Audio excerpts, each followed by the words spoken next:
And lastly, for overall contribution that's near and dear to many people's hearts, Buck O'Neill. For sure. But Buck O'Neill was actually a superb first baseman in the Negro Leagues. He was a good hitter. He hit 303 lifetime. He was hitting 351 in 1943 when he was called up and lost 2.5 years to the war. But he came back and he won the batting title of the Negro American League in 1946, hitting 350. Boy. But then he became a player manager in the Negro Leagues. For 6 years, he won Negro American League titles, managed 5 All-Star games, his team won 12 Negro League championships with either him at first base or as manager. And 15 players he managed made it to the major leagues. But that was really just the beginning for him. He became the first black coach for the Chicago Cubs. He had a hand in discovering Lou Brock, Ernie Banks, Lee Smith, and Billy Williams. In fact, Billy Williams got homesick and ran home to Alabama, and Buck O'Neill had to catch a train and go down there and spend a week having dinner with his family before he could convince him to return to the Cubs. In 62, he became the first black coach for the Chicago Cubs, and he was actually considered for the general manager position in the early 60s. That would have been something, but he did not get the job.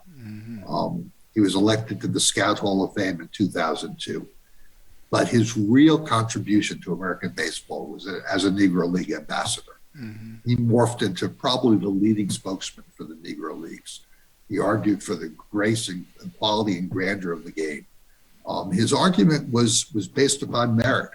He would say, these guys are really good. I'm not just asking you to look at them. I'm asking you to appreciate how good they were. He co-founded the Negro League Baseball Museum in 1990. He actually alternated with Frank White paying rent for the museum when they first opened. And he served as his chairman until his death. He was on the Hall of Fame Veterans Committee for years as the only African-American on the committee. Boy. He kept the Negro League alive in the public's mind. He did. He was the voice on Ken Burns's documentary for the Negro Leagues. When he was not elected himself in 2006, he volunteered to speak for the 17 who were elected, and it was his last public speech before he died shortly thereafter.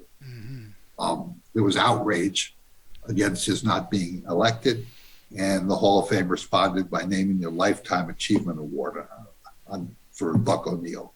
But I think that's appropriate, but not enough. He belongs in the Hall of Fame for all he's contributed to American baseball. Was it for real one vote that he missed by, or was that for real? They've never announced what the voting totals were. So I've heard that rumor out there about missing by one vote. It just seems, well, the fact he didn't get in is all that really matters, I suppose.